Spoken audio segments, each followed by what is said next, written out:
and I'm a very good friend of Dave Marrow, and Dave Marrow is someone who apparently went through an MK Ultra style Black Op military training, the works, and is apparently now here in Taunton, Somerset, as I suppose you could say part of a sleeper cell. But what worries us is, whilst we think the project may have been done and done with, there's always the possibility that he might, they might just have him on the side, waiting for another opportune time in the future, who knows.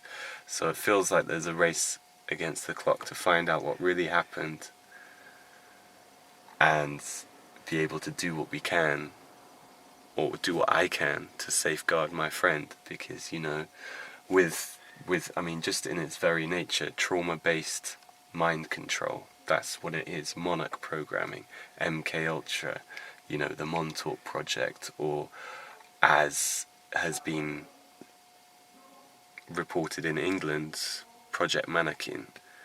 So all these things, don't leave the subject much better off. Let's say, he has a lot of pain and post-traumatic stress, memories of highly traumatic situations. So well, let's go to the base. You can, and the original concept of the Manchurian candidate, sending an agent out and they have an ulterior motive, an alternative agenda, mission that's buried in their subconscious, and they're not even aware. They think they're doing something very mundane. They famously tried it with a lady called Candy Jones. Oh, Candy Jones? You know Candy Jones? No, I haven't. She was like a pin-up girl in the 50s. Oh, right, yeah. And they sent her off on a flight, and she went and had a cup of tea with the guy at the other end, and gave him a bunch of flowers or whatever, and then came home. And on her return, the CIA interrogated her and said, "What did you do?" And she said, "I just went and had a cup of tea with this guy." But what she wasn't aware of was that she'd been given a long secret message under hypnosis. She'd got on this flight, gone over there, had a cup of tea with this guy, who happened to be a CIA operative at the other end waiting for her. He puts her under the trance again, using hypnosis, gets the information, the secret message, and then wakes her up out of the trance afterwards, So she leaves just thinking they've had a cup of tea, when she's not even aware of the fact that of the message she's had in her head, because hypnosis is that powerful, And then they realised, hang on, this will safeguard our operatives against when, if they get captured, it'll protect them against, not protect them, but protect the information. Yeah. Because even under interrogation, you can physically torture someone and they won't have the information to hand because it's buried using hypnosis. So they thought, ideal. Now none of our agents can divulge any sensitive information because it's so far buried in their heads under hypnosis that they're not even aware of the fact that they know this information.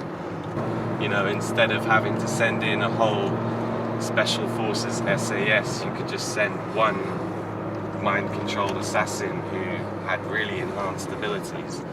Because that's what the Super Soldier program's all about, is about maximizing the potential of one human to fulfill the most, the greatest military purpose possible, So that covers so many different aspects, from espionage to being an assassin to whatever it is, and even darker stuff than that. So it works, it makes sense, it's highly unethical, but of course what we know about these people who do it, American military, is they don't have that many scruples. Come on. Well, their soldiers are expendable, that's the whole point, isn't it? And where did it come from? I've done my history. It goes back to a thing called Operation Paperclip. After World War II, the Allies went in and found all these Nazi scientists, hundreds of them, and found that actually they were researching all this kind of stuff like mind control. It seems and it worked. So yeah. So I mean, is this situation Nazi connected, ET connected with? I think it's big. You know, it's so big and all encompassing that I wouldn't just really kind of focus too much on, you know, whether they happen to wear a swastika or not. It's I don't think it's that clear cut.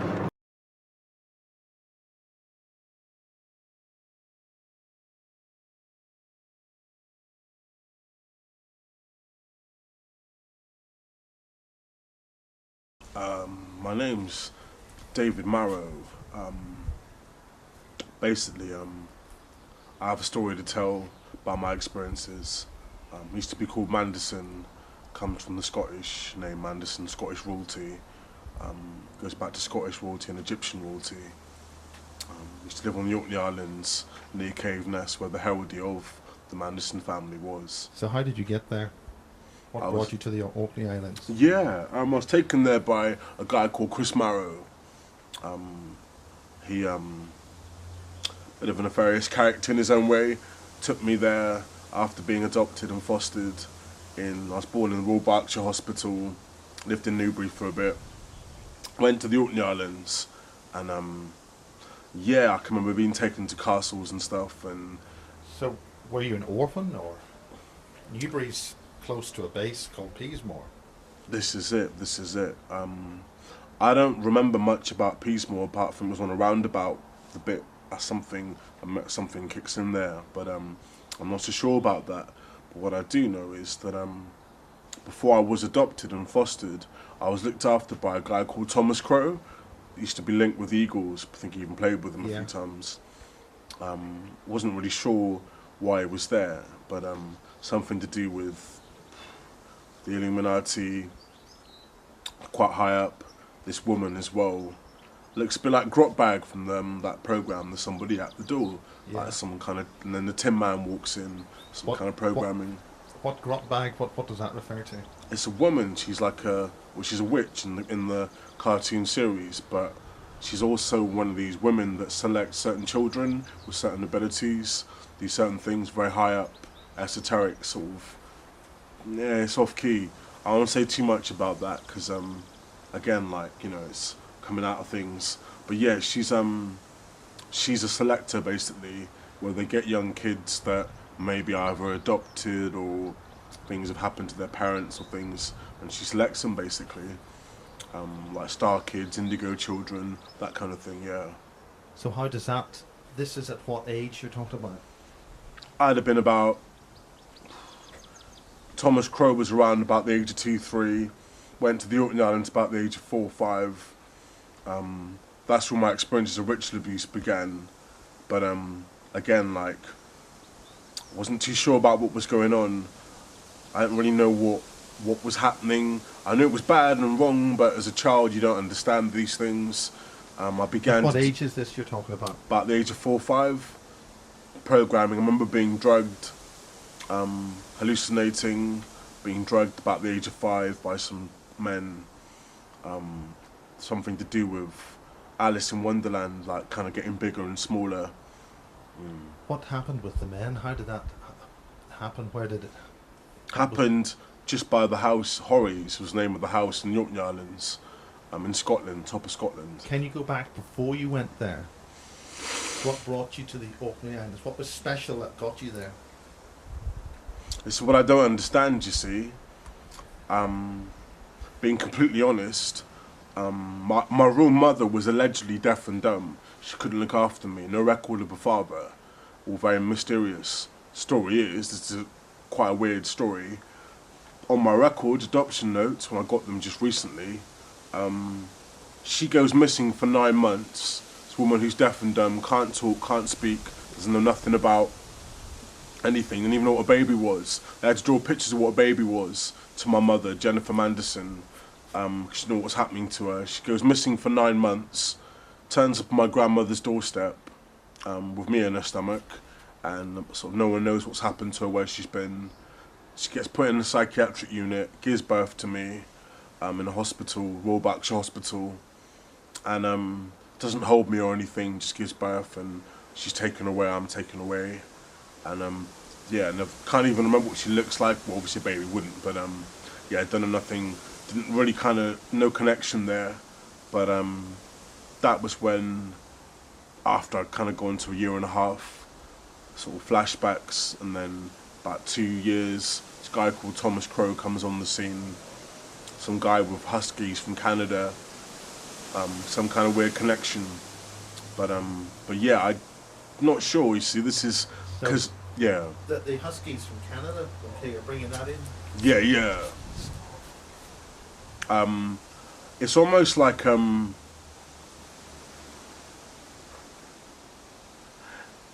reminds me of Wolverine from the X-Men, like, you know, that kind of thing. Reminds you like the science sort of. It's like sort of if Wolverine was a real person in life, like sort of in modern day, that would be Thomas Crow basically. That was who he would be. Some kind of, I don't know. I mean, from my programming, from things that I've been through, from my experiences, my dissociation, and my memories coming back, something to do with life extension technology, Right. sort of Nazi sort of Uberman programming, kind of using with the swastika. Used to be used as a symbol of regeneration. Used to be that way around, and they turned it round. But all that to do with programming and sort of a bit like under hypnosis, trauma-based programming. So let's get back to your childhood at the Orkneys. You had terrible experiences there. Can you talk about that? They tried to sacrifice me at some point around the age of between 4 and 6. Some men came round, a ritual sacrifice. I was made to stare at the sun whilst, they tried to put me on a crucifix and sacrifice me, some kind of ritual sacrifice. In what way did they try and fail? I don't know how they failed. I don't know if it was raided or I was also, there was sexual abuse went on as well. I don't know, I don't quite understand how I'm still here. I actually do think I died at one point and something happened because I'm still here.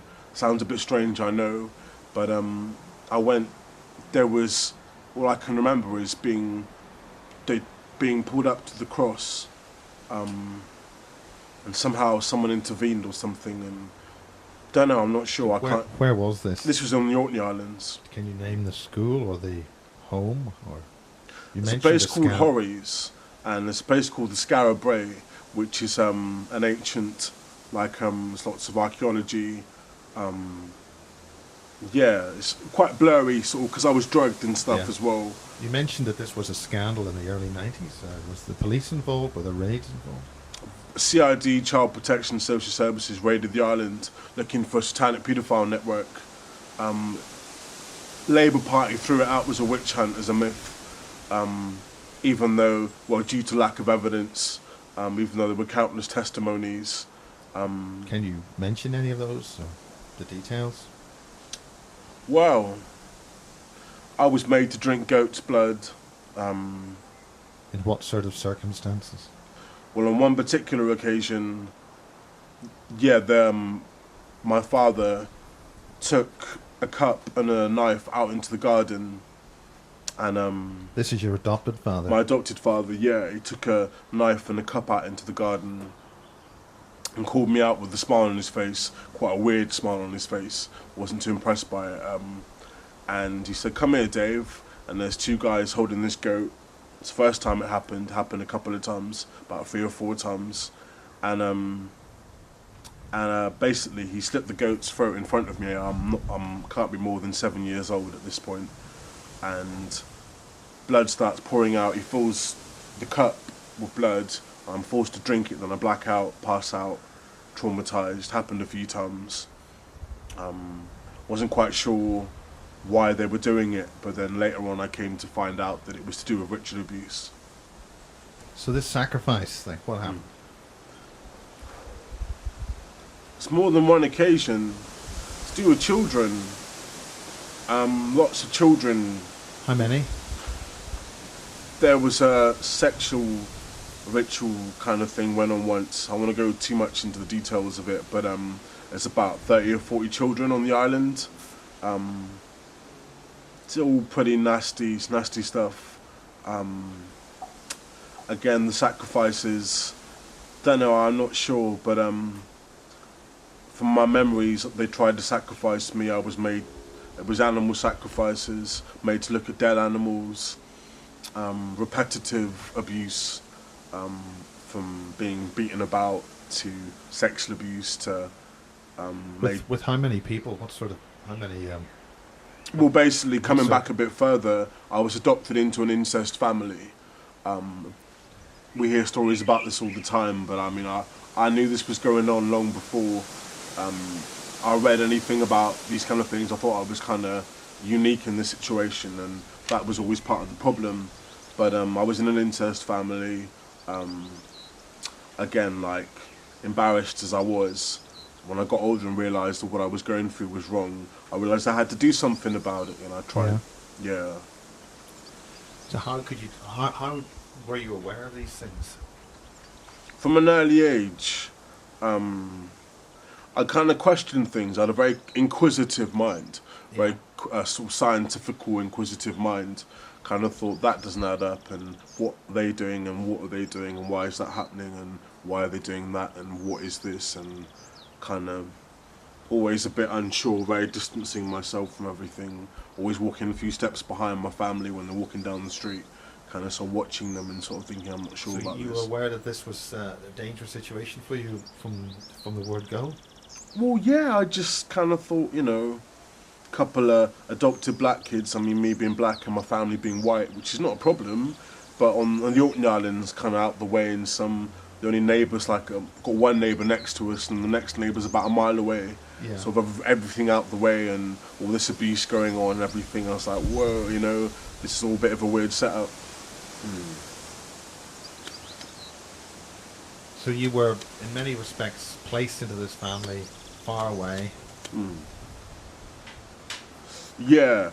I mean, yeah, don't get me wrong, there were times where, you know, I bonded with the family, as you would. That's the deception. That's part of the programming, so that when you get older, they can access that part of your mind that makes you think that nothing even happened. Nothing ever happened. But as you get older, things come to the... What sort of age are you saying when you get older?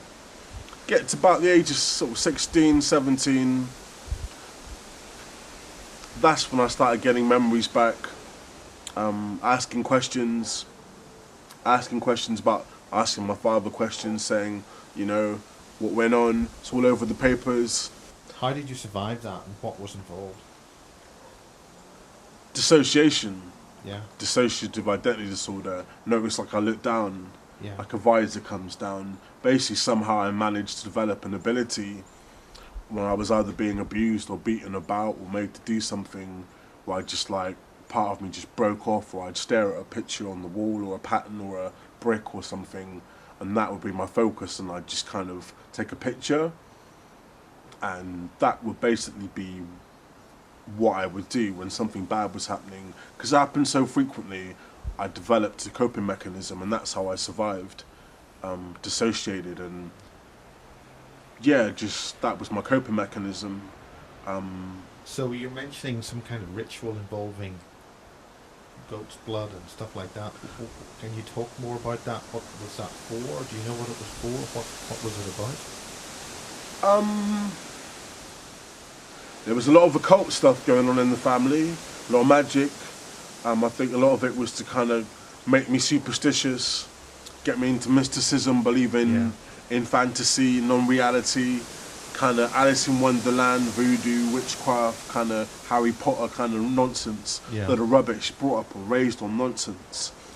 And what do you mean by nonsense? Well, just like, I'm not saying it's nonsense, I'm saying it's like, it wasn't... You see a film, yeah? It's fiction, and you have reality, and that's like, you know, bread, butter, water,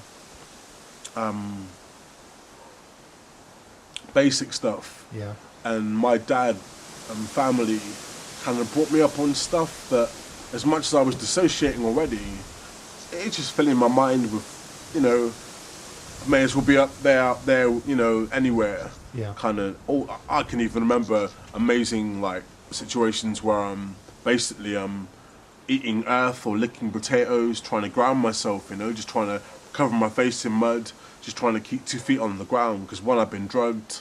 Two, my head's being pumped for all this stuff. Three, I'm been dissociating, and yeah, trying to keep 2 feet on the ground. A lot of my friends say, Dave, you're a bit of a space cadet. I was like, Yeah. well, no, I'm not a space cadet, but that initial core foundations of reality was never there. Well, it was there for the first few years of my life, but it got So are taken you dealing away. with, when you said space cadet, I mean, are you dealing with ETs, greys, aliens, any of that come into things at all? Later on, I lived in Bristol for a while. Later on, that all started. First experiences. Lived in Bristol, my first abduction experience. I'm living in a house in Bristol in Southville with a guy called Marcus. And What I- age were you not then? 21, 20, about 20. That's when I first started remembering, that's when the first experience happened. I'm basically in this house in Southville, guy called Marcus, age 20. I goes to bed one night after meeting someone who said I was going to be taken, and he claimed to be an extraterrestrial. Yeah, that's all coming back now, yeah. Claimed to be an extraterrestrial guy. So how does a human being appear to be an extraterrestrial? He said that he's from the planet Sirius, B or Sirius, something like that. Claimed to be from another planet, and I didn't believe him. I thought, nah, you know, you're a human being. His face looked a bit funny, like kind of lopsided. Strange thing is, I'm working at Pizza Hut in Bristol. I just want to tell this bit; it's important. Working in Bristol in Pizza Hut, and this guy walks in with a bottle of wine, bit drunk. Thought, yeah, this guy looks a bit crazy, you know, a bit off the rails, and I get him to sit down and drink some coffee and take his order. He says, think of 3 questions and I'll give you 3 answers. And I come back and 2 of the questions he wouldn't know the answer to, and he answers all 3 questions straight like that. I then go to take another order. And he says, I get the order wrong, so I have to get the supervisor to swipe the card. And he basically says, don't worry, just type in my name. This guy walks in that claims to be an extraterrestrial. Strange enough, I type in his name, Russell, access all areas, can do whatever I want with the computer. I was like, okay, it's a bit freaky. He then says, you don't believe me, I'm an extraterrestrial, not a lot I can't do. And he says, he pulls out 3 CDs out of his bag and says, pick any pub in Bristol, we walk in, from the minute we walk through the door, the first track from each of these CDs, from the 80s, these CDs, will start playing. So I meet him after work, I choose the pub, I walk in, bang, all 3 tracks start playing. Get a bit freaked out. Says you're going to be taken. So there's a war between the negative and positive extraterrestrials. And he says, Did he detail who's negative and who's positive? talked about greys.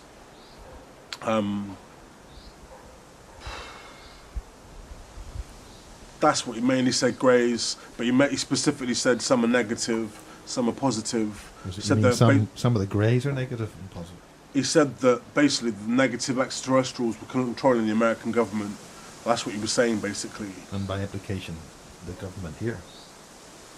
The sort of global government kind of running things, pulling strings at the top. Sort of like a superior race manipulating the human race, our kind of, this planet.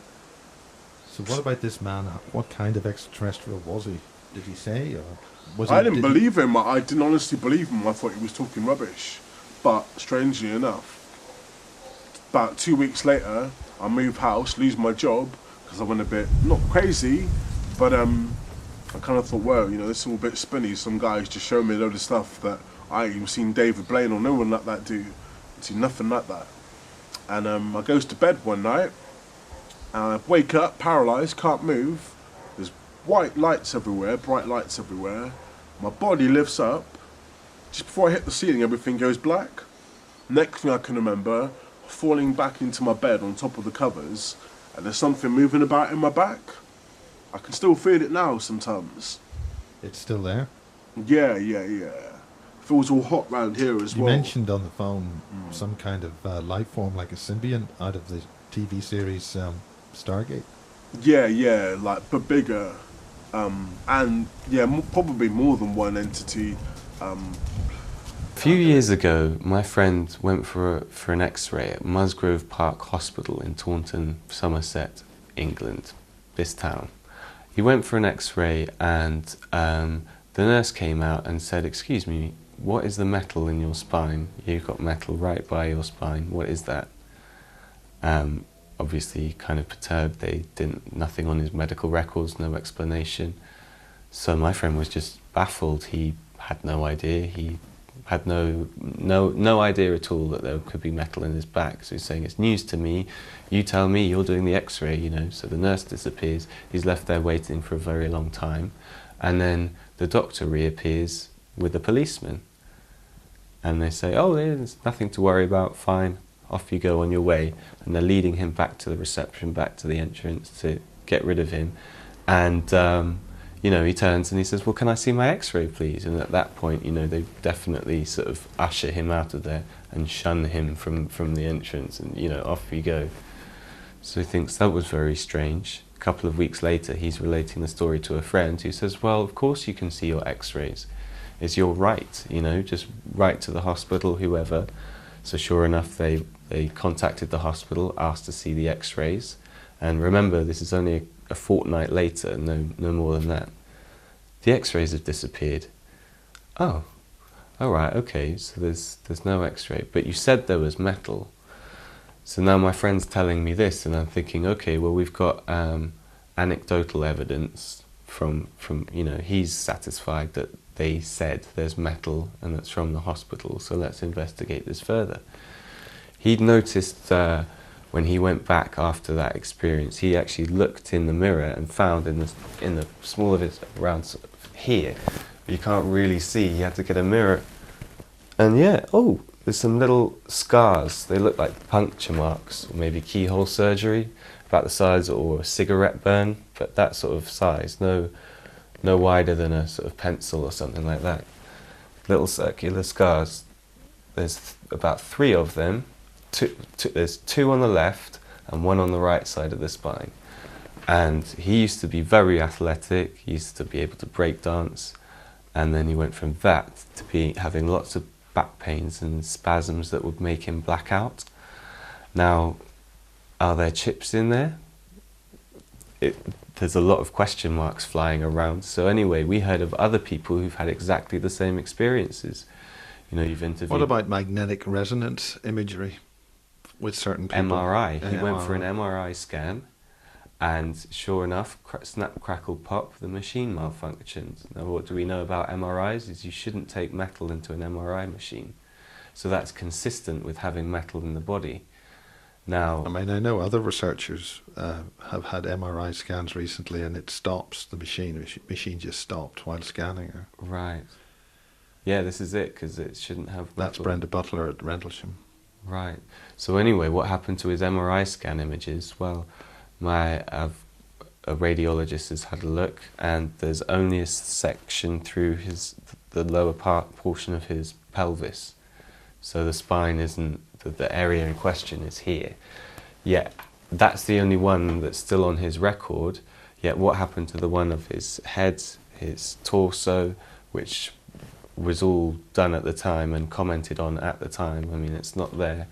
We did a scan on my friend using what's called a bug sweeper. It's a counter surveillance device for picking up listening devices, like little bugs in your office. So you might have one in your mouse mat. You know, say this phone is like the bug sweeper, you know, beep, beep, beep, it's got the dial, it tells you what.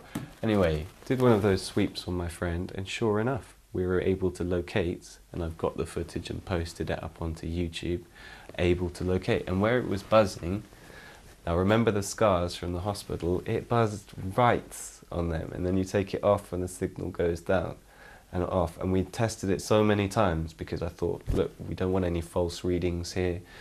We checked for any background signals in the room, and we kept doing that, and we kept coming back, and it was just definitely only registering on these specific points where the scar was. Well, there's the 2 scars there, one there, there, and then just at on the sort of the coccyx area there, at the sort of tailbone, bottom of the spine. Right there was a very strong signal, and then one from the back of his head. But interestingly, that was intermittent, as in it would just shut off, and then we get nothing, and we keep going back to his head, and there'd be nothing. But then later on, because we're doing this over a process of about half an hour, 45 minutes, later on, come by again, and you get it again. And then the person who was conducting the scan suggested that maybe there's that part of the chip is actually got some kind of listening or auditory, or they can hear what's going on. And so it's like, oh, if they're scanning, quick shut down, you know. Mm-hmm. Right, what we're doing in the room at the moment is checking for background RF radiation from Wi-Fi, what have you. We're on sensitivity 6. We're using a Allen broadband zap checker from the States, which we use to basically try and find if we have implants in the body which transmitting signals. Okay, here we are again on a clear room, sensitivity 6. Let's go around the room. Quite stable. Got a slight flash there, nothing major. Okay. Okay. Right. And no interference from the camera? None whatsoever. Right, I'm going to go up to sensitivity 8 now. A little bit of background radiation. Slight waver there. You can see it's like bouncing up a little bit as I move around the room. There you go. Nothing major. That's on 8. That's pretty high, pretty sensitive. Go down to 6 again. A little bit of background radiation. Nothing major in the room. All right, Dave, do you want to step in? Yeah, sure. Okay, we're going to go to sensitivity 6, which we're here, and it's gone up to 40. Okay, we'll pull it away. Okay, put it back again. Transmit it again. Okay, now I'm going to go up to 8. And that is off the scale, the machine is vibrating. Can you feel that, Dave? Yeah, okay, we'll pull away. We're back down to 20 again. Back up to the spine. Way up to 100. Let's drop it down to sensitivity 6. We go up and then down the body? Up. You want to go down the body. That's on sensitivity 8. And let's go back down. Pretty high again. Go down, that drops right off to nothing. Still on sensitivity 8. Go even further down, light blip there. Let's go back up to the spine. Okay, here we go again. Right back up there. Up the back. Oh, you've got another wound there, another one there. Another one there. Well, that's off the scale, that one. That one's off right the scale. Where the puncture marks are. Yep, and we pull around. Which his GP claims are chicken pox scars. Okay. Despite never having had chicken pox. Yeah. So the 2 hot spots are... 2 hot spots. Oh, we've got a hot spot here. Now this is, I'm now on log, which is basically to pinpoint anything that's around. The machine's vibrating in my hand. There you go, we've got transmission there. Now what we do with log, basically it's very succinct, it's in a point where a linear will sweep. Okay, we'll go back over to linear on 4. Okay, signal on 4, signal on 6. So now you see what you've got, intermittent frequency patterns on 6. And if we go up to 8, we're off the scale again. It's important to mention that he has no phone in his pocket, neither do we. No electronic devices, and yet up here by these mysterious, scars, inexplicable, what look like keyhole surgery scars. Okay, let's go down the body again. Okay, is it worth trying in the head and along the jaw? Okay, we'll go down to the head. We'll go down to... Well, did that happen the first time? Yeah, they use like dark energy to penetrate light or organisms or humans, That's how they enter without creating a wound in some situations. Other things, it's advanced extraterrestrial technology. When you say dark energy, what sort of thing are you talking about? Fluidic black energy? Like a symbiote, a bit like on Spider-Man. Yeah. Like that kind of, sort of like Venom and Carnage. Yeah, all very sinister. But this thing that went into me was like a sort of, a bit like on Stargate, like a sort of dandelion shaped sort of, the head and the bottom, some kind of weird creature, and another thing went down my nose, again with the dark energy. So it could Can enter you like describe a those things? Centipede, reptilian kind of sort of snake-like. A snake-like. I don't want to come into the cliches. Okay. But this was like very similar to like a dandelion looking thing, and the other thing like a sort of dinosaur head, but like sort of centipede with lots of legs, and very nasty creature. Yeah, crazy, not very nice, no. Kind of went down me after. Yeah. So these are in the etheric. They're not physically a physical thing. They're like an energy form. It didn't look like it. It looked like they were sort of there. Under what circumstances was this happening? Were you abducted in a spacecraft or at home? The first time I thought, yeah, I've been taken by extraterrestrials. That was the cliche thought that came into my mind. So what made you think that? What I say is, go forward a little bit. I got examined by a doctor, and I've been treated for amnesia just before.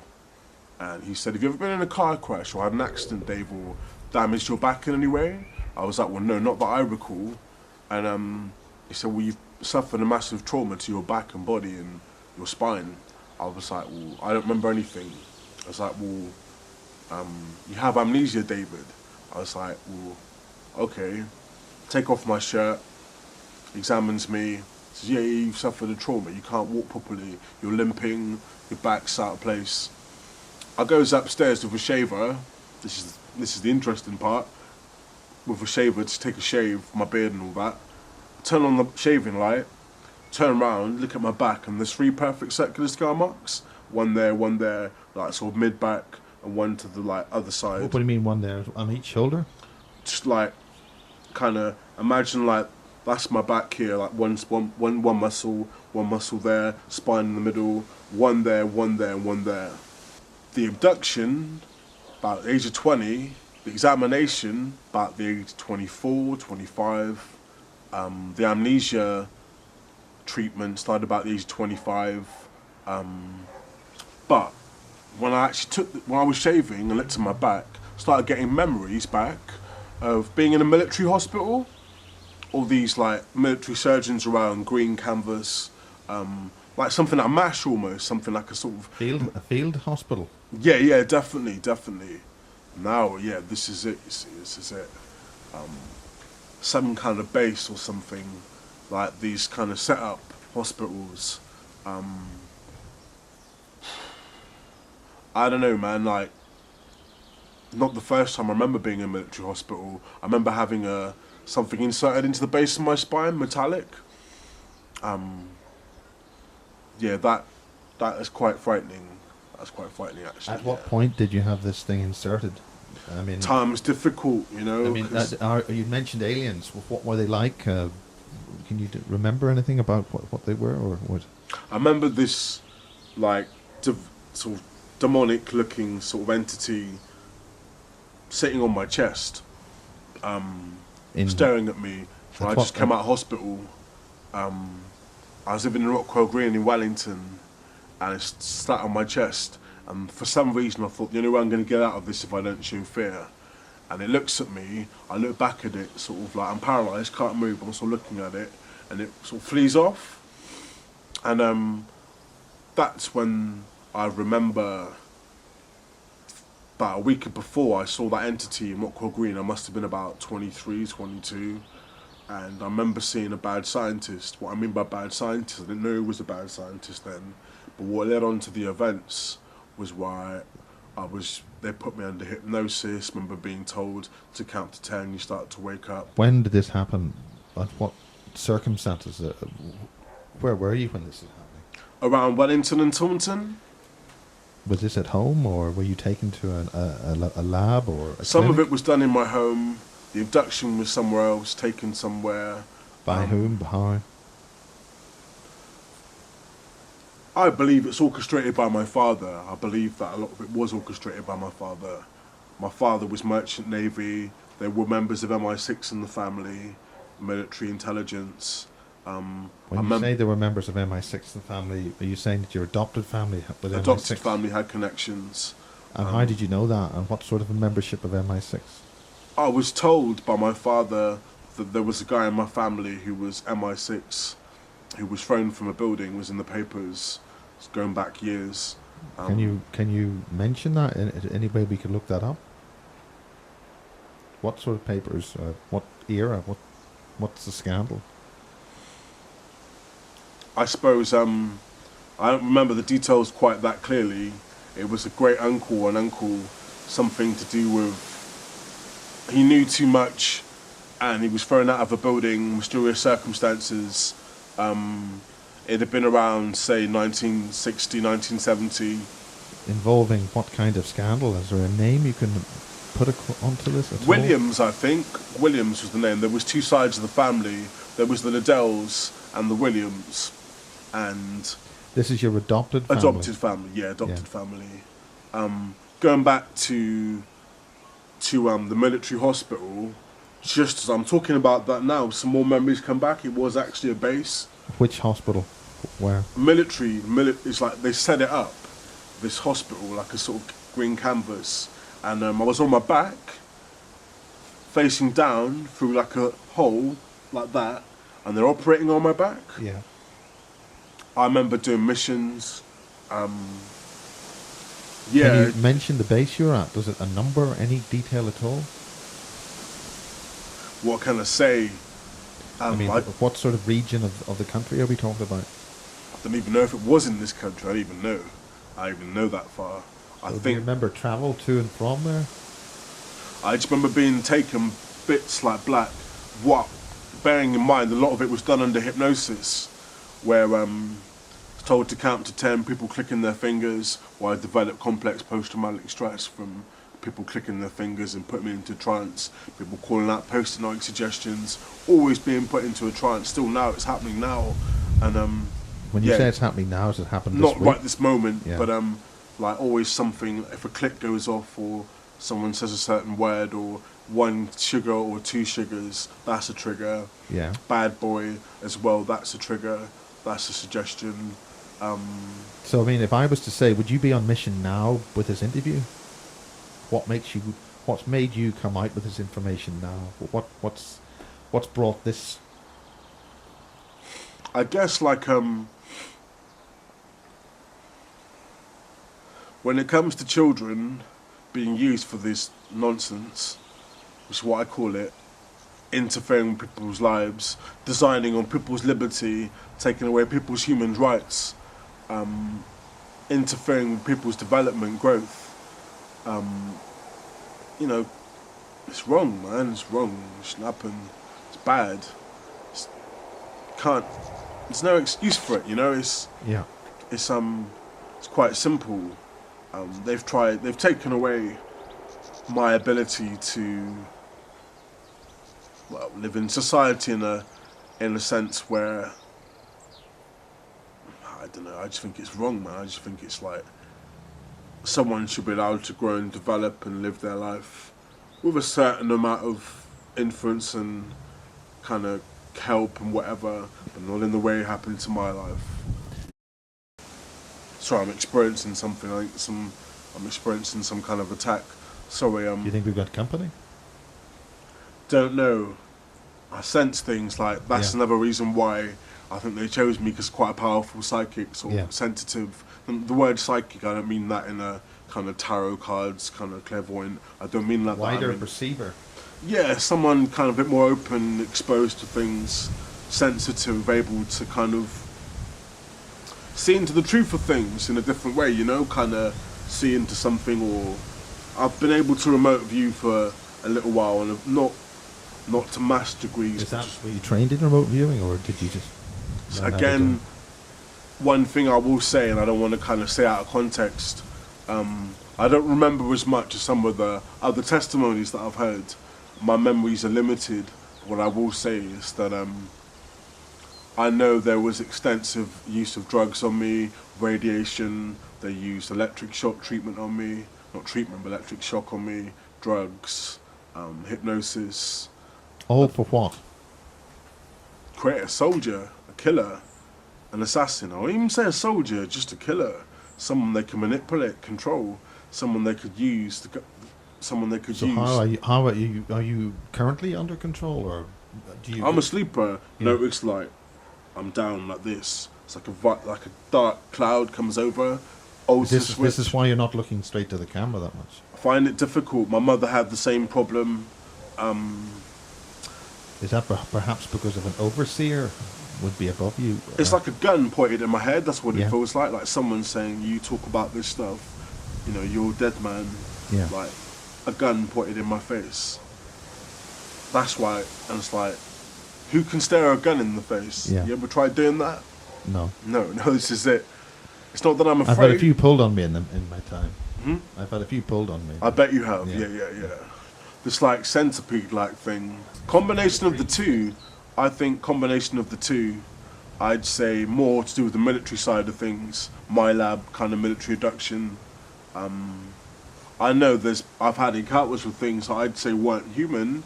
My only problem with that, one looks a bit like a sort of hordeling thing. One thing was like a sort of horns and like sat on my chest, right here on my chest, like a hordeling sort of thing. No tail, not like a sort of devil, but kind of looking at me. Well, just like a sort of impish, like sort of looked quite fictional. But when it was looking at me, I was like staring at it. Nighttime, paralysed, awake, eyes open, can't move. Again, I thought, is that just night terror? But there's physical evidence, you see. Physical evidence on my body. Burn marks, scar marks, the list goes on, that I can't account for in any other way, apart from these experiences I've had at night or my abductions and stuff. So I'm sort of thinking, it's either, there's two ways of looking at it. Either something like that was actually going on, which is more what my gut feeling tells me, or I was made to believe that and they were humans doing this. But I would say it's a combination of the two.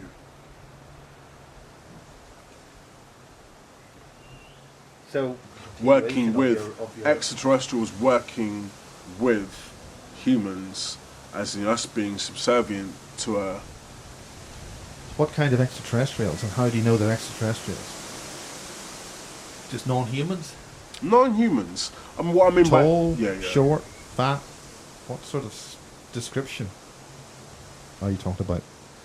Small, a lot of them, quite small. So how many are you talking about? 5, 10, a group of 100, a lot?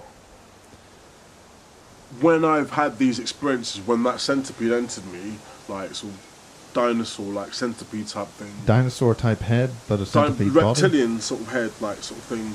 But there were humans as well there. And my brain was being operated on and stuff, and sounds a bit crazy, but yeah, they mucked about with my brain, like tension here. You remember blood coming out my nose and stuff, and coughing up bits of brain and stuff, and all kinds. Yeah. This is the bit that I've been suppressing for years. I've seen it about 3 times, maybe 4, where I've literally like hulked out markings on my leg. There's a line there. This goes black to white. That gets darker when I go into water, but sometimes when I get angry, that gets really dark. On both legs, same marking. Could you describe that again? It's like that my leg there, it's like light there, and dark there goes right down to the bottom. I don't know what it is, but when I get stressed and angry, it gets darker. When I go into water, it gets darker. Can you see that? And basically, people have witnessed my arms getting bigger, muscles getting bigger, some kind of super like enhancement thing. I'm not sure. I've tried to suppress it because my way of dealing with things. That's hulking out, as you say. Yeah, hulking out. Yeah, literally hulking out. Like arms getting bigger. Even my boxing trainer years ago said that I had the hardest punch he'd ever seen. No one ever hit like that. Someone of my age actually said that to me. He would clarify if I spoke to him. He said, no one hits like that. You hit like Mike Tyson hits at the age of 15. I can remember my psychologist talking to me and saying, we don't know where you get your strength from, David, where you get your strength from. We've given you 3 tablets that would knock most people out for 3 days. Yeah. And it's knocked you out for about 30 seconds and you're out. Do you know the tablets that they gave you? Don't know what they were, but they said he'd give them to people and they're out cold for 3 days.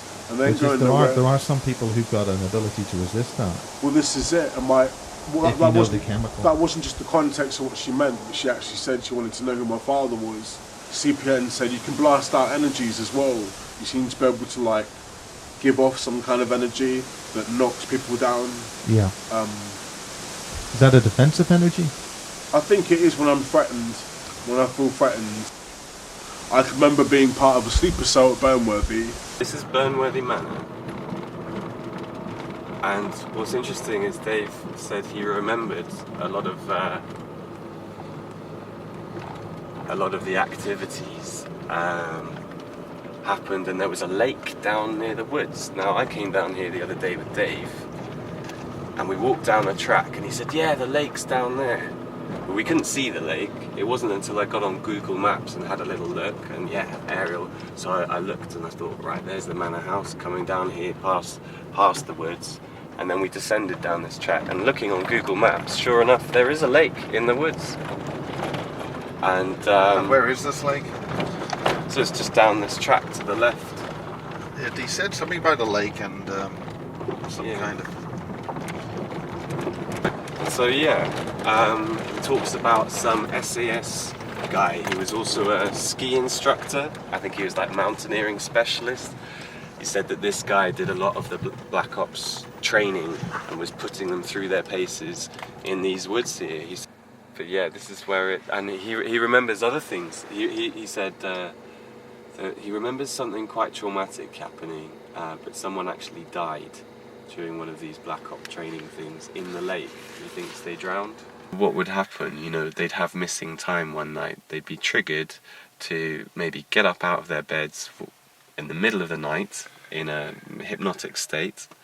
They'd go outside, they'd be met by one of the operatives on one of these missions. They'd be picked up, they'd be taken to somewhere like here, maybe at night, maybe, you know, whenever. And yeah, that's when they'd do all of their training. But then when they wake up in the morning, they'd feel physically knackered and really tired, but have no memory of what happened during the night. They might even have cuts or bruises, but they'd be explained away somehow, you know.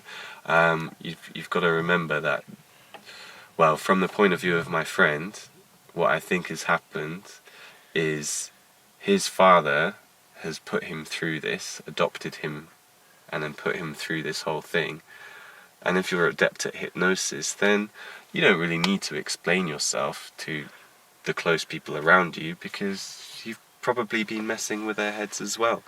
So I'm talking this guy's wife, you know, it's a case of you see nothing here, there's nothing to see here, you know. She might not necessarily, although apparently she did say in front of, is either a doctor or social worker, she actually said, yeah, David has been a victim of satanic ritual abuse.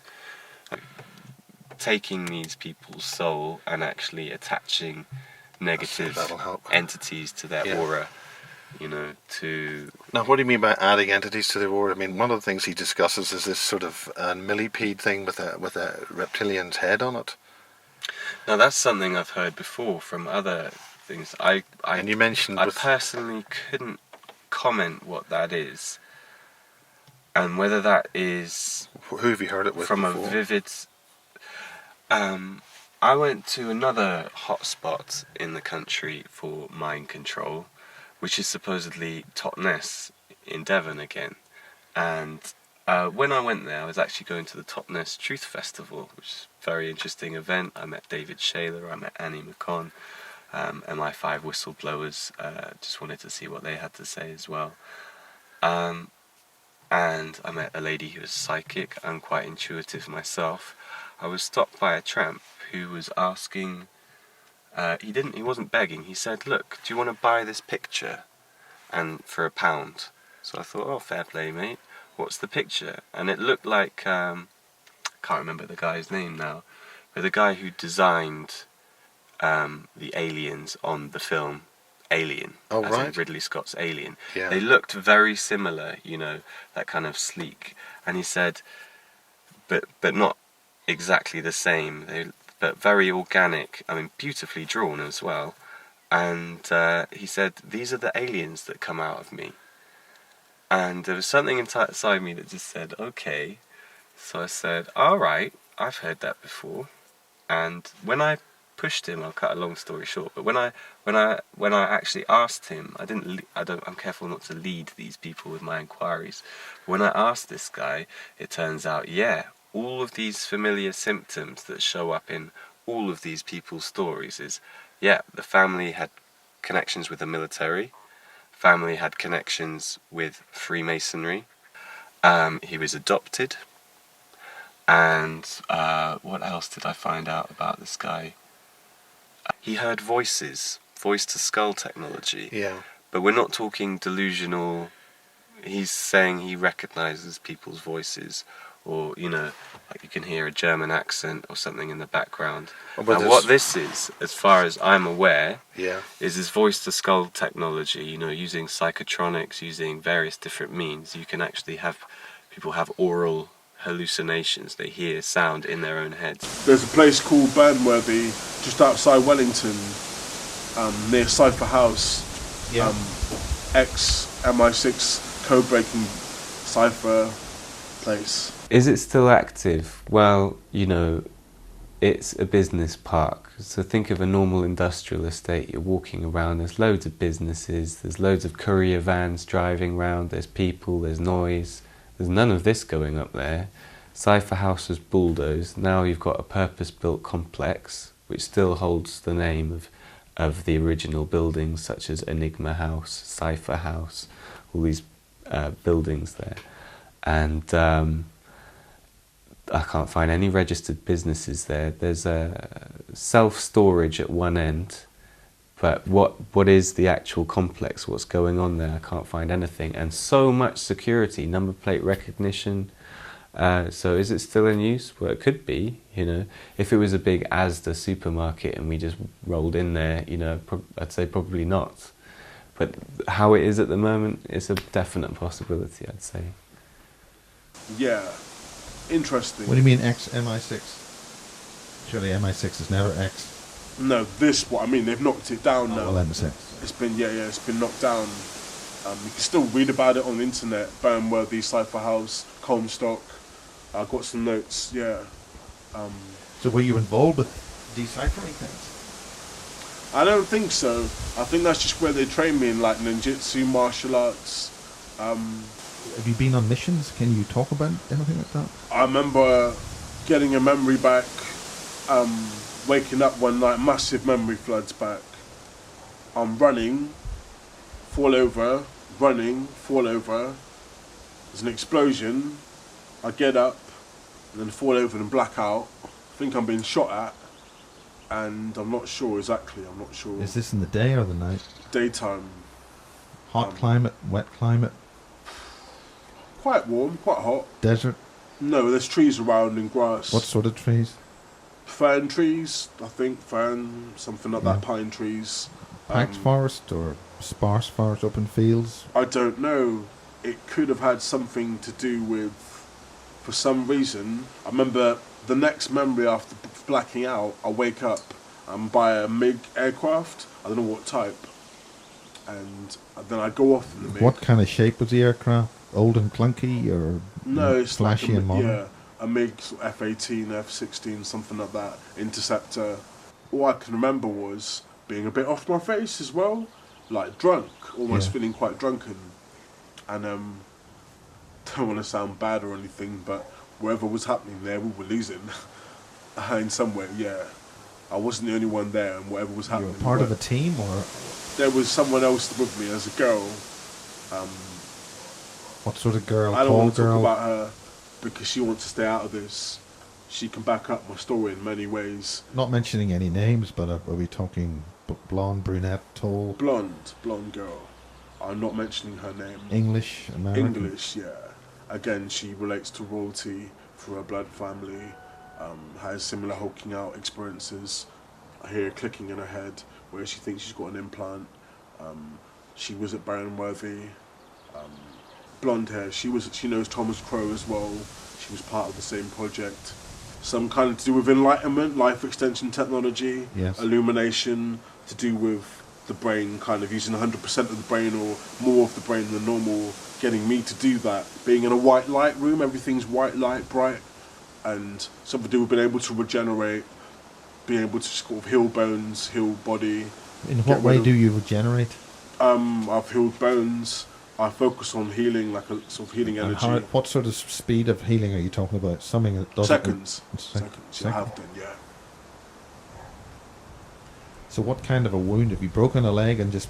How have you done that? Have you put your hand over it, or you just thought about it, re-imaged it? Just focus on like love or positivity, like something. There might be a song like a DJ Shadow song or something, or a Uncle song or something, or a classical song, something that really you feel connection with. It's all about vibrations and harmonics. So you connect with the You song. connect with it, and then literally, like your body just, well, yeah, you can kind of. So you could be in an injured state, or have you been in an injured state where you...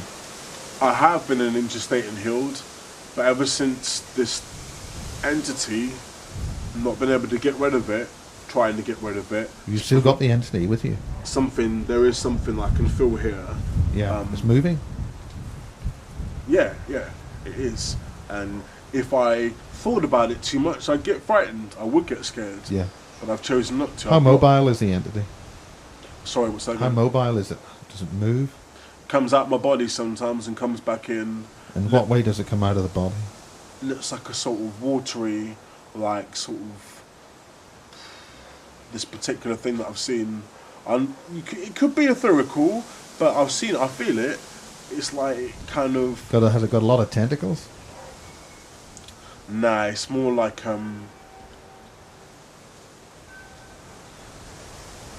one's dark that I've seen that comes out. It's got red dots, like a sort of cloud of dark energy. Another one's like a sort of watery type plasma, sort of saline, sort of like looking thing. Yeah, like sort of. Almost like a colourless, like a lot of the colourless life forms in the sea. Very to do with that, very to do with the sea. There's a big connection with water in me, to do with orca. Okay. You see, they don't care, man. They're nasty people. They don't care. They don't give two hoots. They don't care. They don't care who they mess over. They don't care what they do. They don't care who they abuse. They don't care who's It like. implies that they can get away with anything they can do. It implies they can get away scot-free. Because they're connected. With who? Government. Who in the government? They infiltrate surgeries, schools, doctors' clinics. Do they have an organisation? Oh yeah. What name? I've mentioned the L word, the Illuminati. Yeah. The Illuminati. Yes, this is it. What mission are you talking about? Only memory I've got of it is I'm in an aircraft hangar, up in the air, and there's about 15 of us soldiers. So you're in uniform?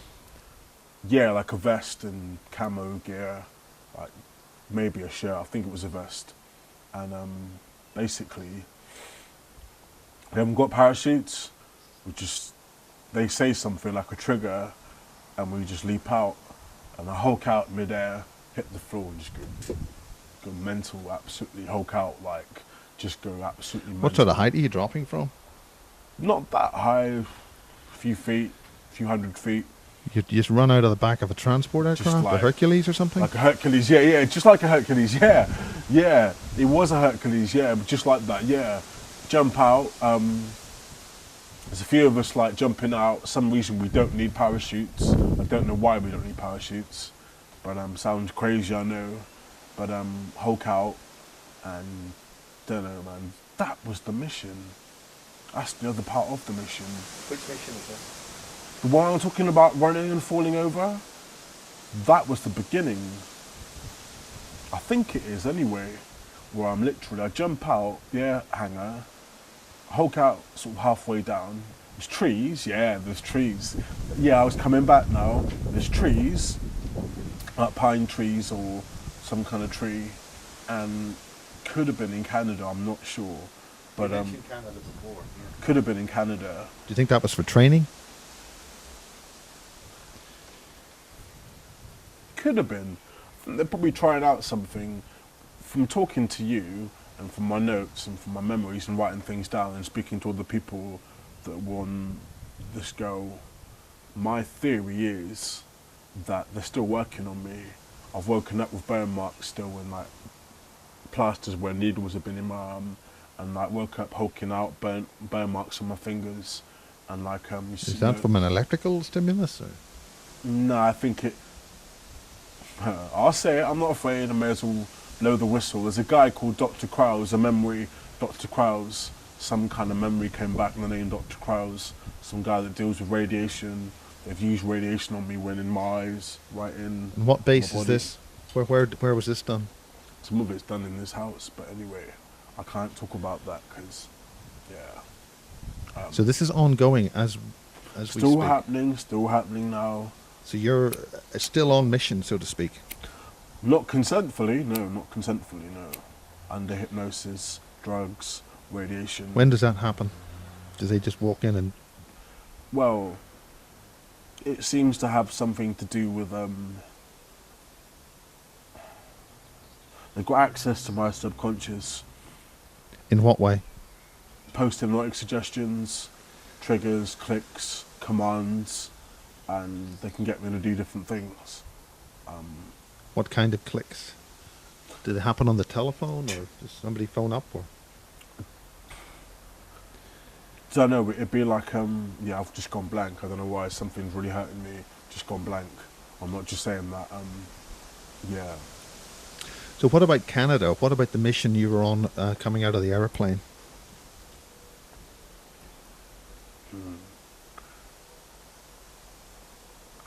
I think I was either leading a team or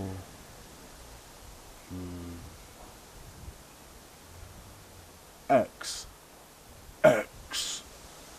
Ooh, yeah. Like that's something like X gene, X-Men, science, yeah.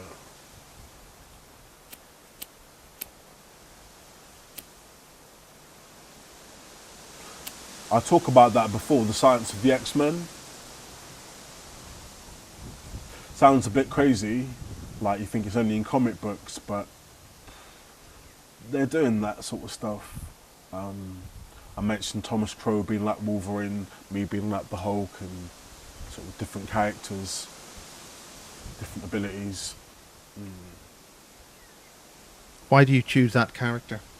Is that something that most approximates? I've always had a bad temper. My friends will vouch for me on that. Really bad temper, really stupidly bad temper. That's why I identify with the Hulk a lot. I try and go to a more positive alter, my dissociation, different alters, but I have a real affiliation with the Hulk. I control it. I'm not the kind of person that just go out and start a fight. When I was younger, I used to fight a lot, but I'm not the kind of person that would do that. But yeah, I always had a really bad temper. Few people have said they've seen like my eyes change colour and stuff. And What do you mean by change colour? go like green and orange and yellow, like different, mainly green when I get angry, and like just sort of muscles get bigger. And yeah, I'm suppressing something. One, because I don't want to hurt anyone for no reason, but at the same time, because I don't believe in violence, in terms of just mindless violence, if you know what I mean. Yeah. It's no point, and I can honestly say I call him Angry Man because if he, yeah, he's like someone I keep in a cage in my mind. I keep him there, not just in my mind, but physically and mentally. I keep him in a cage because if he gets out, other beings. So how did you meet Matt Todd, and what brings the connection there with what we've mentioned in the other Bases series, for instance, the James Casbolt things? Have you got any connections with that? It just seemed quite strange when I looked at James Casbolt's story, as a friend of mine mentioned something on YouTube, and I talked about my story to a friend of mine, and he mentioned that your story that you've explained to me over the last couple of years is very similar to James Casbolt's story. I did speak to James, and there's various similarities. Talking about Atlantis, he connects with that. When did you speak to James? A little while back, only about a few months ago. And yeah, what similarities are there and what differences are there? Being in the same area, very young, racial abuse experiences, military training, hypnosis, dissociation, Berkshire, Newbury, remote viewing. Yeah, it's all very off-key stuff, but and of course that's in common with our Prime Minister, Mr. Cameron. He spent his early life at Peasmore. Have you got any connection, any remembrance, and do you remember anything about going underground into facilities at all? I think there's been water, underwater. Yeah, you mentioned water. Underwater, I don't know about underground bases, I know about water. Thought experiments, what do you mean by that? A bit like a sort of mental, metaphysical laboratory in my mind, where I can, like, to do with my breathing, I can literally use my electromagnetic field to take samples from different places. It's all about immunology. A lot of my, not so much training, but stuff that was to do with, a lot of it was to do with immunology and finding cures to diseases, and like trying to find matches for things that could help or work. Or I remember knowing about the avian flu before the avian flu was talked about, and the swine flu. What do you know about those? I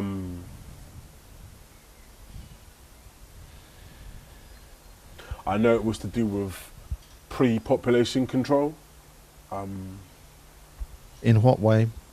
Not in the stages that we've seen to wipe out the population, but I know that some of the agendas, a lot of it is to do with a lot of these bloodlines have been doctored to be immune to certain diseases, whereas Africa, some of the more disaffected nations, don't. They've been kind of kept out of the loop, which is why I think it's a bit wrong. Is there anything crucially that you want to say that you absolutely want to make sure is known?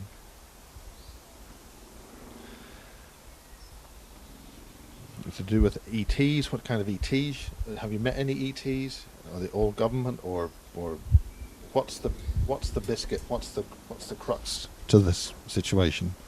What one thing is it that you really want to make sure is released? Don't let them get their way. The New World Order. Don't let them get their way. Why and who are you talking about? The elite, who oversees the elite. And who are the overseers to the elite? Are they I think human? it's something to do with the Anunnaki. Book of Enki talks about that. Anunnaki, I ain't messing with those. But there talks in the Bible about the Nephilim, the reptilian sons of the serpent. I ain't talking about that because that's all doing my programming. I'm a bit frightened of that. What is this programming you keep talking about? Conditioning, different types of programming. Don't fully understand it, still trying to understand it. But the Anunnaki, I believe, talks about it in the Bible, but Anunnaki cycles, processions, all to do with some kind of race, a very powerful race, Have you met any of those people? There's the microbes and the macrobes, macros and the microbes, different, sort of the two lines, the genetic line, which are interwoven, and Anunnaki being the fully developed genetic or fully optimized genetic code, full understanding of who they are, and us being the kind of, but then people like myself and the indigo children have a higher percentile of that kind of code deciphered within ourselves through intelligence, knowledge, through regression, for understanding. But then again, the more subservient human race, again, lesser understanding of their code, their origin, their understanding, their origin. Again, X-Men Origins, that film, classic example of this kind of human, extraterrestrial, or Anunnaki, God, gene, whatever you want to call it. Are you saying that you are actually, in some respects, part human, part not human? And that's what's the not human side, X-Men side of your development project with that relationship? I'm not sure. I'm still researching, still regressing, still meditating, still trying to work out, still testing what I can do. I think it's to do with the Anunnaki. I think it's to do with that. I think it is. You said you could tell the future. What is the future with regard to the return of the Anunnaki? There'll be a Third Reich uprise. Blatantly, it's already happening. There'll be a Third Reich. Detail, in what way? An attempt for a one world government, one banking system, chipping, ID, one food system. Bit like what the Nazis tried to do, what the Egyptians tried to do, what the Romans tried to do. A one system, the Romans, Nazis. Again, when I want to say too much about that, but I think it is all about a one government, a one world system, where everyone's kind of like a slave race. They're going to try and do that. They're already trying to do that. All I can say is that I'm one man, yeah, and I'm not going to try and take on the world, but ultimately, can't let that happen. Can't let that happen. We're not supposed to be slaves. What can we do about it? What can ordinary people do about it? Stand together instead of dividing and attacking each other. Finally, about going back to the Orkney Island situation, is there anything you want to say about that that hasn't been said already that you want to get out? Are you saying that there's an ET secret government involvement with child abuse? Not wishing to put words in your mouth. There's a lot to do with Freemasonry, which I ain't going into, because I've kind of chosen to leave some of that talk. But what I will say is that there's a very heavy movement in the Orkney Islands to do with that. Kirkwall being their own epicentre of Scotland for that. For what, precisely? Secrecy. Things that people don't want people to know about. Ritual magic, the drinking of goat's blood, stuff like that? It's all to do with intimidation, fear, programming, mysticism, conditioning, dissociation, programming. If you can manipulate someone, you can control them. If you can instill fear in a great way, you can get someone to do pretty much whatever you want. That's kind of what I was put through. And like Stevie Wonder says, if you believe in things you don't understand or you will suffer, without quoting anyone too much, I'd say, yeah, they try and do that to people. If you've got someone who's afraid of something, like afraid of spiders, and you put a spider in front of them, and say, you're going to do this, do that, they'll do it. And, it's what it's like. Do you have any advice for somebody who's in a similar situation? Find other survivors, find other networks of survivors, safety in numbers. It's not about being militant, revolting, uprising, using violence. Anyone can do that. It's about standing your ground and teaming up and talking to each other, consoling each other, comforting each other, helping each other, encouraging, strengthening, all those things, standing together and validating each other's experiences, convicting each other's experiences in a way that allows people to accept what they've been through and move forward and not be discredited and not be devalidated. Be validated in their experiences so they know what they've been through, they can accept it, they can see the truth, they can shine light on the truth and expose the darkness take it away. Light, truth will set you free, shine light on things so they know where they've been from, so they know where they're going and what's happened and where they are now, so they can have some grounding, some peace of mind, inner peace. And that's what I think, you know, survivor networks. Anyone who's been through what I've been through or anything like that, find other people that have been through the same thing, because you'll learn things, you'll find your way through this whole strange thing, and it gets a lot easier when you find other people. And yeah, that's my word of love to the people that have been through that, because it ain't easy. It's the hardest thing anyone can go through is what people like me and James and Kathy O'Brien, people like that have been through. It's a very difficult thing. It's the hardest thing I've ever been through, that anyone could ever go through. But meet other people that have been through the same thing and can make your way through it. It's not all got to be seen as a negative. It can be seen as something that is an experience that can be positively looked at as bravery and survivorship. Yeah. I've been through the meat grinder, but carved up, cattle prodded. Someone went in with chainsaws and chains and hammers and went to work on my head and my life and my upbringing, and they're just angry at me now because I'm not dead. I'm not saying they can't do nothing about that, but what I'm saying is, yeah, they tried to get me to cooperate completely, and I kicked off from an early age and said, this is nonsense. Can you name any names?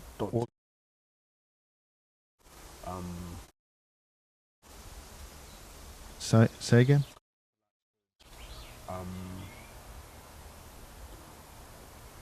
In organization. Overseas. Bad. I like to know where he is and what he's doing, how he fits in and all this. I'm not saying he's bad, but yeah, my father, nefarious character, not good, man. He's not really my real father.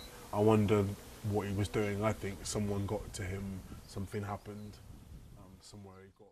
What about the life extension technology you mentioned? Yeah, that's, if anyone ever knows anything about what happened in the Second World War, they sent Nazi scientists to Germany, Nazi scientists to Tibet and to Egypt and to Indonesia, I think, as well. And there's something to do with the Tibetan monks and the Egyptians. Well, the Horus had the symbol of the swastika the other way around, and so did the Tibetans. They'd realised that it was a symbol, because the mind can be governed by symbolism to a certain extent, where certain symbolism in the right order, like Reiki, Himogore, advanced Reiki, all those things, love manifest, faith healing, all those things, they worked out that a lot of that symbolism could be used to regenerate and to heal people and to prolong life force.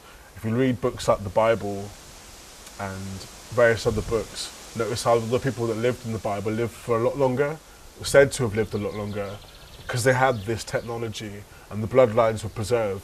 This is very, very groundbreaking, you know, this is full on, but I'd say that this knowledge was there of life extension technology, and slowly, as the years have gone on, the human race has slowly digressed or degenerated into a lesser capacity of mental intake.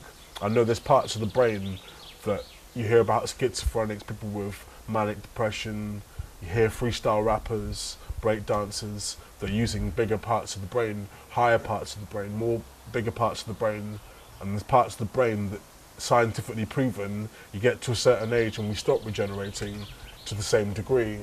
Now, with this science, this life extension technology, they're able to re-access that part of the brain that is life extension technology and so forth. And with that technology, they're able to prolong life force and regenerate and heal. Yeah, very interesting. My name's David Marrow. Used to be called David Manderson. I'm basically an X-Men, not in the comic book sense, but X-gene, gene code, the X gene, the bit the public don't know about. bit they don't know about, that part of their genetics that's lying dormant because someone switched it off, either through the water consumption using fluoride or whatever. There's a part of the gene that's within everyone, that they let some people open, and it's a bit like keys. Some people have the key to that, give them the key, or someone's got the key they use on someone, and I'm someone who was allowed to use that extra part of my DNA, the gene, that X gene, the manipulation of chromosomes, genetics, DNA, nucleic acid. Yeah, that's basically it. I was someone who was allowed to use my abilities, overseen by some not very nice people, in order to see what the human potential is capable of. And if people knew what they were capable of, this government that controls us wouldn't be able to do it. They wouldn't get a chance. No. Do you think that you've been selected to maybe fight another form of being which is requiring superhuman abilities to fight them? Yes. How do I feel about that? I don't know. Have you encountered any of those beings? Yes.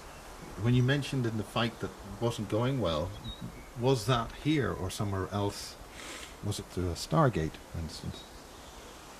Interesting you say that, because I have accessed plans and information about starships and stargates. I know a lot of it's to do with mathematics. Also talks about that What in do the you book. mean stargates and spaceships? What do you mean you've been seeing plans for that? There was the pyramids in Egypt, temples off the coast of Japan, the Book of Enki, the Anunnaki.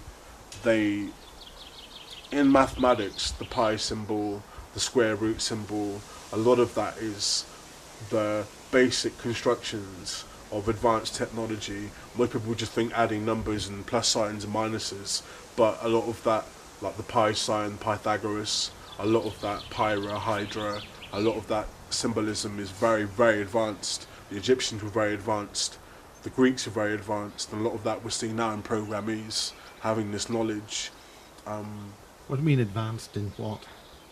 Mathematics that's taught in schools The is language? Yeah. Three-dimensional, hyperdimensional symbology? Yes, definitely, yes. There is, mathematics is the language of the universe, the matrix, the universal matrix of consciousness. We're talking matrix construction. Yes. Divine matrix, whatever The you want to call it. creation of realities. Yes, almost like a counterfeit reality where symbolism governs the mind and mathematics is the code of consciousness. So we're talking about reality management here. Yes. And the ability to create something that someone can oversee, to have power over something, to make someone feel powerful. But ultimately, I think, Were you fighting in other domains, other matrix realities? And what did not go right? I think on one particular mission,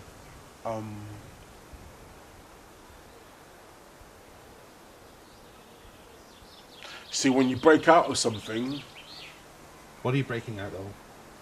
control. I don't want this. I don't want part of it. I'm not saying I'm a coward or anything, because I'm not. I didn't want part of this. As in, like, I was just quite happy getting a 4.2 children, whatever you want to call it, job, conventional life. Little did I know, as the years went by, that I was involved in something completely different. I've walked down the street and people say, oh, he's a lunatic, or why has he got those strange markings on his leg, or how does he know all this stuff, or where does the knowledge come from? One particular occasion, as I say, I can tap into things, local technology. I say this bit. I'm sat there with a friend of mine, she's on the computer, and I'm spieling off this stuff. She then goes and looks up on the internet, word for word. I haven't even read this. I'm tapping into, like, again, it's that whole binary system kind of, again, that matrix reality. Yeah, again, it's all very, very, very advanced. I'd say that whoever created this design on our liberty, the powers that be, I think ultimately they need us more than we need them. That makes sense? So how do you deal with that? How do you feed back? Take charge of our own lives. I don't know. I don't have all the answers. I know that. You seem to, yeah. I know that there will come a time where there'll be judgment. There will be judgment. What do you mean by that? The day of reckoning, the judgment, where we have to face the reflection, have to face our... Yeah. Anyway, I'll say no more than that, yeah. Okay, it was a very detailed story. He's not prone to other delusional statements. But then I start hearing the very same story, very similar things. So then his story is now corroborated by all of the testimonies that I've read that he wasn't aware of, and I know he hadn't come across them. He'd come across Andy Perrow. Now, who is Andy Perrow? If you Andy can describe Perrow. These individuals. Andy Perrow is Andy Perrow's story is that he was part of MK Ultra, and he was one of the original super soldiers. But I think he'd be in his 40s. He's about Duncan O'Finian's sort of vintage, that kind And of who's age. Duncan?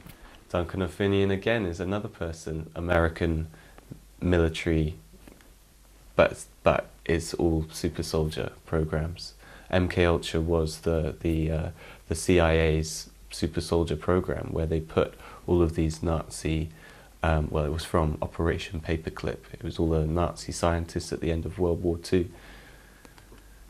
They brought the scientists back to the University of Rochester, which is where Andy Perrow got a sports scholarship to that university, and to the Tavistock Institute in England, which is something that's been highlighted by people such as Brian Gerrish or David Icke, and they've been very interested in social engineering over the years. So mind control fits quite snugly into you know, their areas of interest, their areas of research.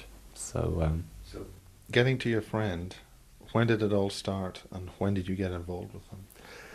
these people, and Dave doesn't seem to be any different. He it's from before you could talk. You're adopted as a toddler, essentially.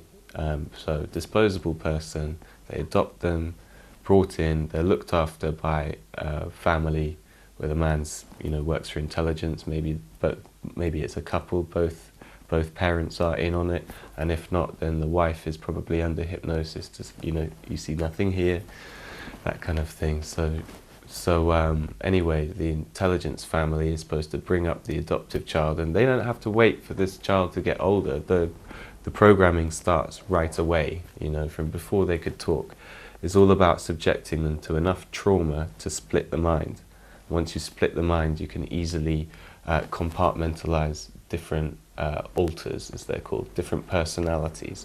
So you've deliberately giving them multiple personality disorder, and a lot of these people are coming out now being diagnosed with dissociative identity disorder, and this ability to dissociate and go into a different personality. And what they would program in was, okay, we need a drug runner to do this, that, the other, keep the black ops, black budget going, you know, we need an assassin, we need a prostitute, we need, you know, a spy, and all of these personalities can be programmed into one person. So that instead of having to worry about a whole team and the expense of all of that, you've just got one universal soldier, if you like. Where the actual mind control started, I think it actually goes back to ancient Egypt. They were the first people who actually used hypnosis. Then it went through the so-called Merovingian bloodlines as a way of controlling their heirs, and therefore controlling their dynasty, because it was a dynastic thing.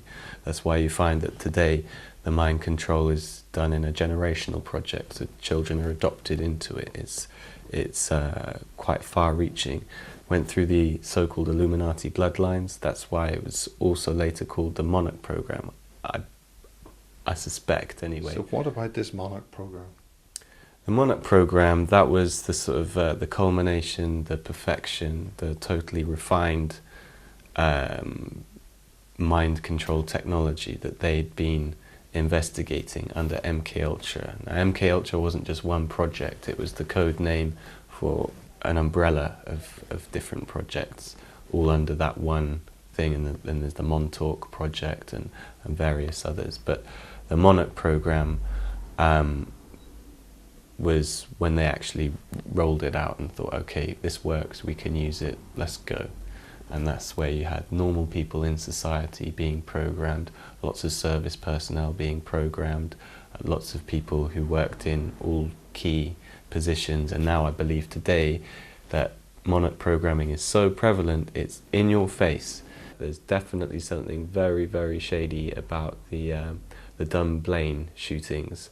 That guy Hamilton had secret society links. In fact, the head of Freemason in Scotland, Lord Burton, came out and publicly said, this stinks, it's some kind of fishy Masonic underhanded influence going on here. And again, another lone madman shoots everyone and dead at the end, so no witnesses. A lot of people say that the guy who shot John Lennon, he's a programmer, loads of them. But then turn on your TV now, you've got people like Lady Gaga, your Christina Aguilera, a new one to look out for, Miley Cyrus. A lot of them actually went as kids through the Disney. They were on the Disney show as Disney presenters. Are you saying that pop music is being used as a mind control Absolutely. programmer? There's been so much research into that. That's something that Tavistock Institute is very interested in. And that's one of the things that you deal with, is music and bands and things. Absolutely. And, you look at the commercial trash on television, and being someone that actually is part of a music scene where there are credible acts with real talent, and you can't understand why the trash prevails, or why this and that, or why is Rihanna's music videos got loads of occult symbols in them? Why is Beyonce looking all, why is there kind of subliminal messages and things that I'm spotting in there that have reference to Monarch programming? What sort of symbols? Can you mention any?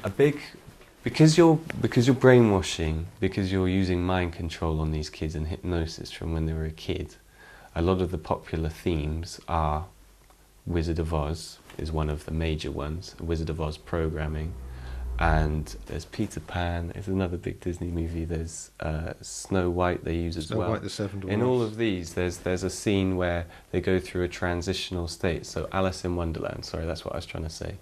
Alice in Wonderland goes through the looking glass.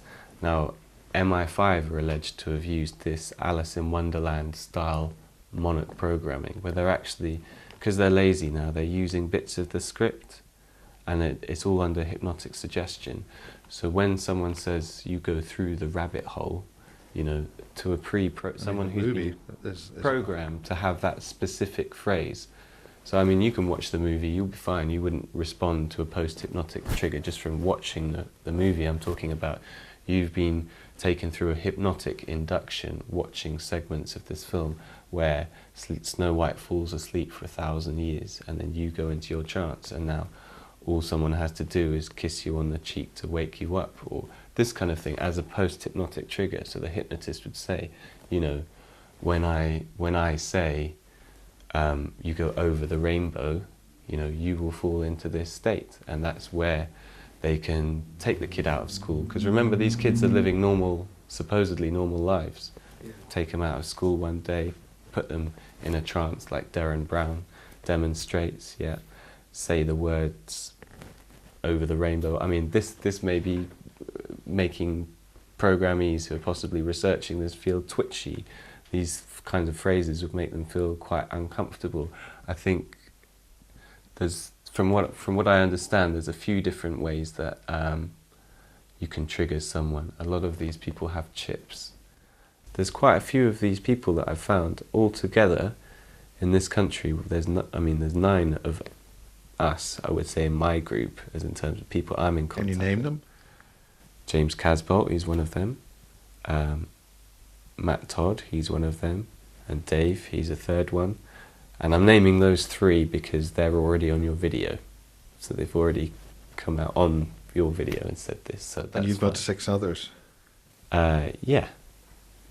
So, And what can you hint what their stories are?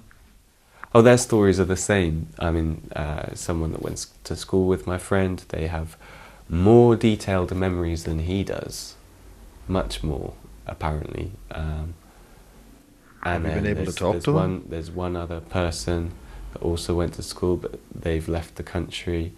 There's another person that lives in the local area that might, but I think it's a case of my friend's fallen out of touch with them for such a long time. It would be a case of rolling in out of nowhere, and we haven't sort of plucked up the courage to sort of, well, I mean, it's not my call because I don't know this guy, it's not my contact, but I'm aware of him, you know his name, that kind of thing. So yeah. And you mentioned certain schools in this area and where you were brought up here yourself.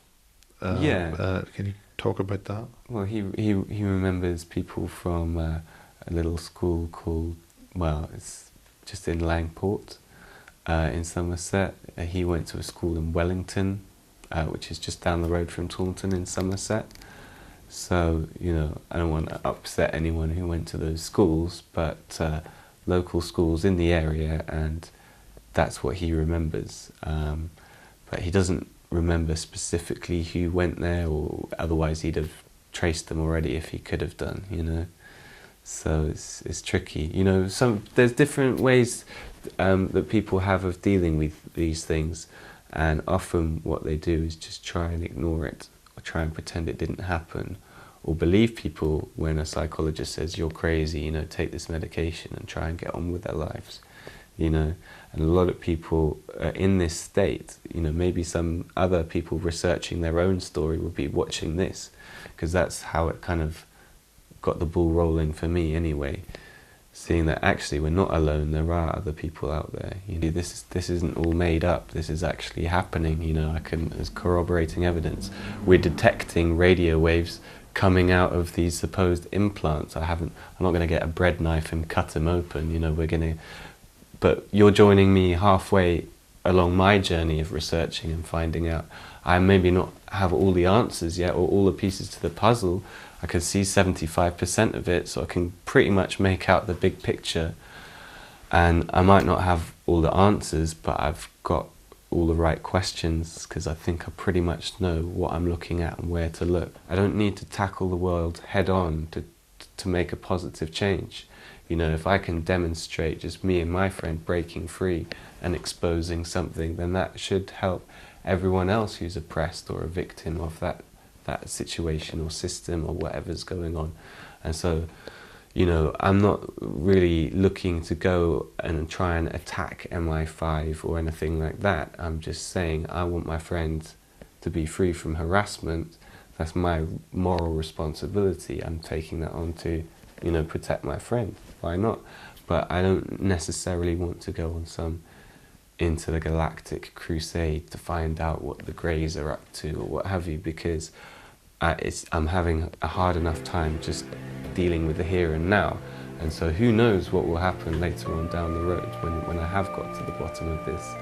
So all I can say, Miles, is in terms of ETs and what have you, I've stayed open-minded to things, but I just have to keep staying open-minded to. So it's feet on the ground. Feet on the ground. I'm not saying yes, I'm not saying no, I'm just telling you what I know. I don't want to I think that's the only way that you can really... Yeah, me and my friend, if we came rolling in, I don't want to just be just two random guys saying some crazy story. No, don't ask me my opinion. Here's my panel of experts. This man's had 25 years in the field of counter-surveillance. This is what he detected with his devices. That's the kind of evidence that we need in order to prove something.